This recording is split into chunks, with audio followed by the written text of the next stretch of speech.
I was born in Minneapolis, Minnesota, and my first 10 years plus, I was a guy of the North Woods. I identified a little more now with people like Leonard Cohen and Bob Dylan, these kind of dark, souls that have come out of the North Woods. I picked up a lot of instruments as a kid, ended up playing bass.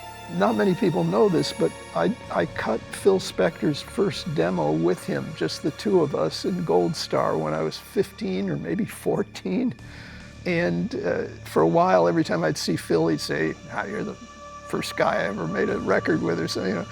Talking about guitar, Phil Spector was the first guy who talked about Gibson and Les Paul. I mean, I listened to Les Paul and Mary Ford, but Phil was a guitar guy. He used to say, I want to learn how to pick like a cowboy. I think he was talking about the Chet Atkins kind of, And watching him in the studio, watching Phil at such a young age, and how deeply impressed I was by how he knew what to do. He knew what to do and what not to do. That was all a very eclectic introduction for me to all the kinds of music that I've loved throughout my life. A lot of people don't realize what the job I do is, writing music for films. I think people sort of assume that like a fruit tree, that the music just kind of grows on the film and that nobody has to actually put it there. Movies, if it's a story, there's probably music. There are no well-known movies that don't have some kind of music in it. And we may take it for granted, but that music is at least half of what makes us feel. If you take the music out, it's not really that exciting or that scary. My job is to supply the emotional information so that the person watching the film gets excited, gets scared, gets whatever message the story requires. For film composers, guitarists are an amazing gift. It's the one thing that software tries, and there's a lot of very ambitious software that tries to recreate a guitar player, where you hear the little sliding noises and you hear the picking patterns are, programmed in, and the script, kind of tries to replicate what a guitarist does, but you can't. So essentially, we owe a big debt of gratitude to the guitar in the film scoring world. Before I got the picture with Wes Craven, my agent had called me. I think I was up in Santa Barbara for some reason, and he said, there's this guy, Wes Craven, he makes scary movies. Are you interested? And I said, well, I'm not really, that good at this. I don't really know how that works. He said, well, Wes is really smart. I think you'll get along with him. Why don't you meet him? So I came down and had a meeting with Wes, and I just really liked the guy. He was smart, he was sensitive, he was funny. We just kind of hit it off. He showed me a work print, which it was like a black and white film with, things slugged in. It was just a very rough indication of the film. And my first response was, you're never quite sure whether you're in the head of the person, whether you're in a dream or whether you're in actual circumstances. And that issue of whether we're in a dream or not informed the music, because the music was a vehicle where we could kind of indicate whether or not one of the characters was dreaming or experiencing in real time.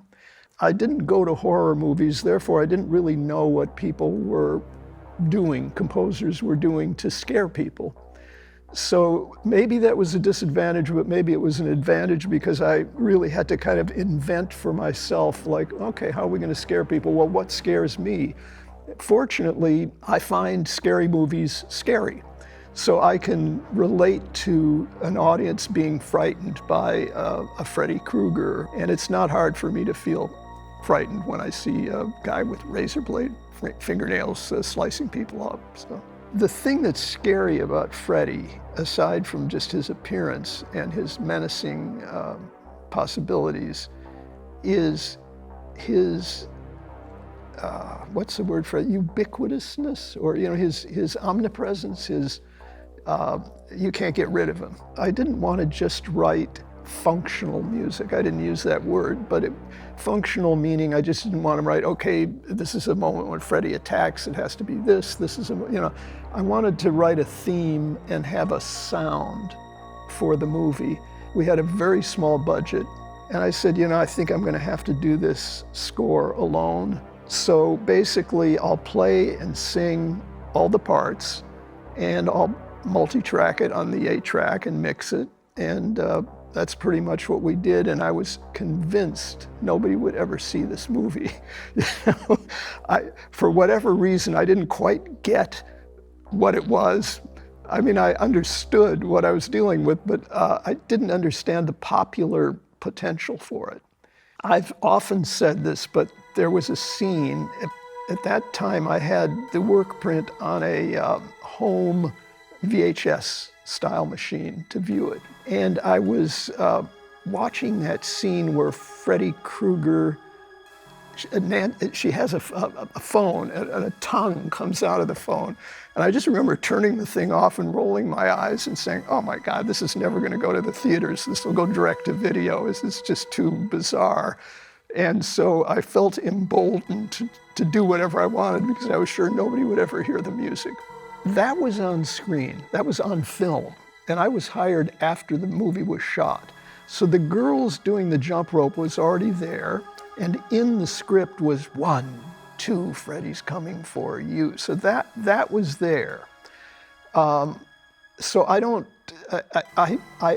use that which was already kind of, because I think when she's in the tub, she kind of goes, 1, 2, Freddie's coming. So there was that little 2-note chant. When I began writing the music for A Nightmare on Elm Street, the film was finished but not locked. I guess that's the way. And the ending was not settled. How the movie was going to end, there were a couple of endings. They shot one while I was working. And the areas that were not finished or were under discussion, they'd slug just some footage in, say, okay, to be filled in later. So essentially, I was working with enough of the film so I knew how to score it, but it wasn't locked down finally. When I wrote the score for A Nightmare on Elm Street, I was not under specific influence, because my listening habits are so enormously eclectic that it's not like I was going for one particular sound. All of the heavy rock music, all of we're talking 1984, all of whatever was going on was kind of swimming around in my head. A big influence for me in terms of Gibson, it's the manufacturers had an enormous contribution, and still do, in my creativity. Somehow the opportunity to find certain sounds and textures played it still does. So I'd say all of these technical things, more than what I was listening to, were kind of influencing what possibilities I could go for. Yeah, Wes was just wonderful.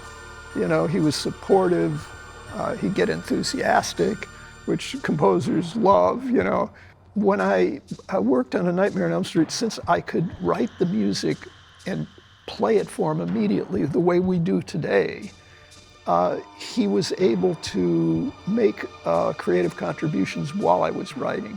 And so I could kind of steer my course according to his enthusiasm.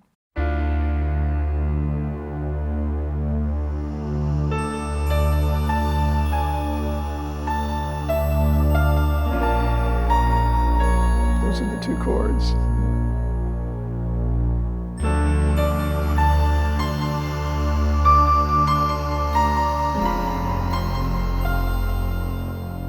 There's a voice in there. That's me, yeah. That is a succinct statement of the theme. in its simplest form. There's just melody, chord, and a coloration, which includes my voice in falsetto. And that is a little microcosm of what the score is going to unfold as.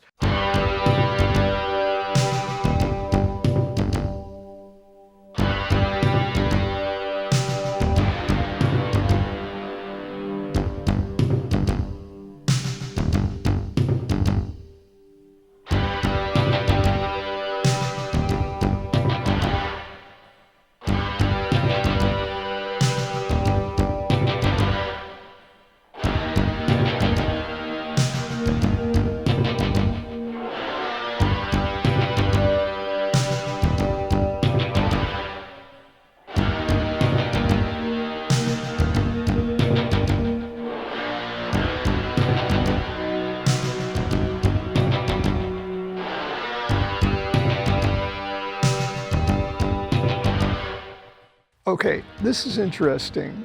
Again, when you know where you're going musically, or if you're going on a voyage or whatever, you know, knowing where you're headed allows you to take an interesting path to get there. And when we arrive at that moment, it's like, oh, isn't that interesting? The theme sort of fits into this thing we've been listening to, you know? So it's just kind of, I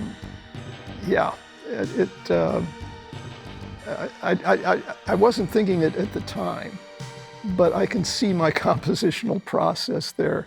I mean, so this isn't rocket science. I mean, it's pretty simple, straightforward kind of stuff.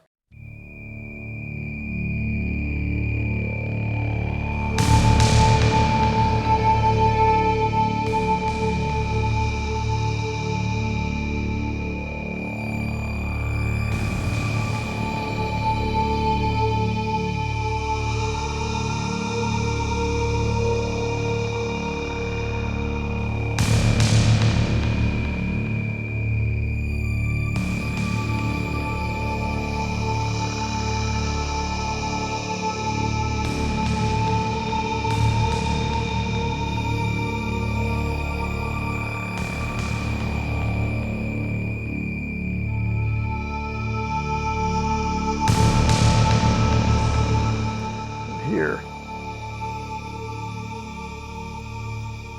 Wow. It's kind of a dubstep move from a few years ago, you know. I'm pretty sure that's an Oberheim, and I'm pitch bending. And it sounds like I'm opening and closing filters a lot, probably manually and probably rotary knobs, you know, on those synths.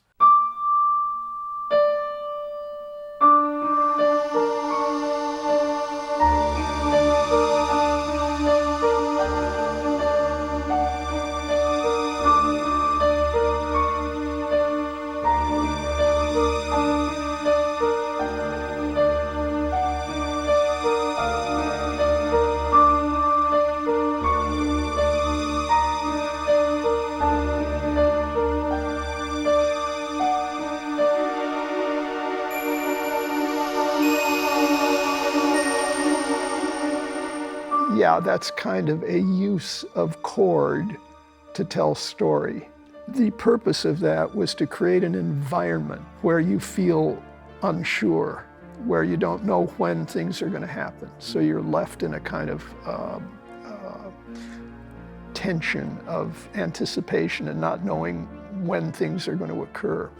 That's an example of how we can create musical cohesion. The theme, da da da da da da da da da da, has a chord progression with it. And then you can see the theme kind of bleeding through it. And you realize that that chord progression is also evocative of the Freddy world, the world where nightmare and actuality can converge. When I think about the sort of legacy of A Nightmare on Elm Street, I think about empowerment, individual empowerment, especially for women. The main character in A Nightmare on Elm Street is a young woman, and she basically tells Freddy Krueger to, you know, whatever is the polite term, she stands up to him and, pretty much says she's going to end him. And that act of personal courage for a young woman to confront a monstrous energy and say, no more.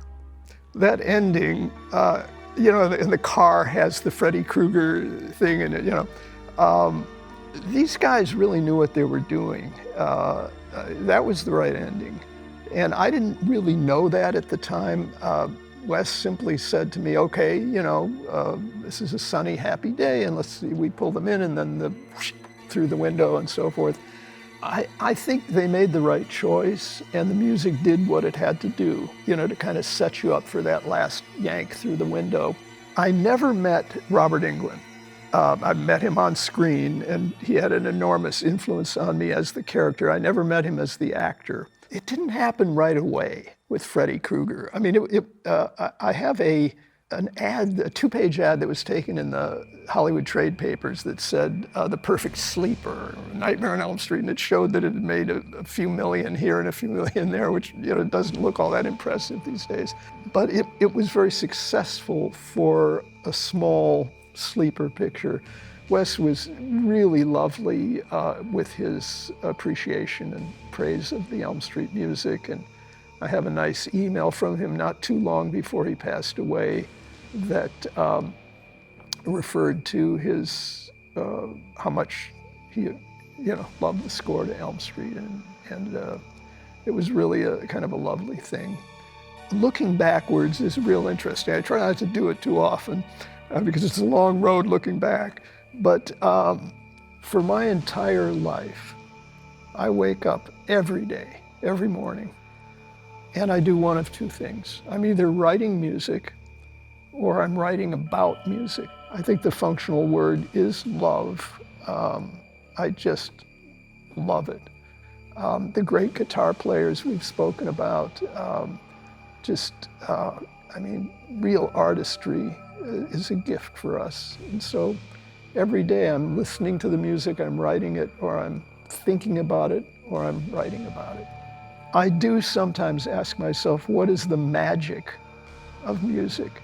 And when you keep coming back to a kind of music or a piece of music, you don't want it to be the same experience every time. You want every time to be a new experience, but you want to keep coming back for that same experience in a new way. And being open to that and understanding that every time you come back to a piece of music, you're a different person. You've experienced more in life. You've loved more. You've felt more grief and loss. You can really hear those country lyrics, but I think, music gives us the opportunity to experience life.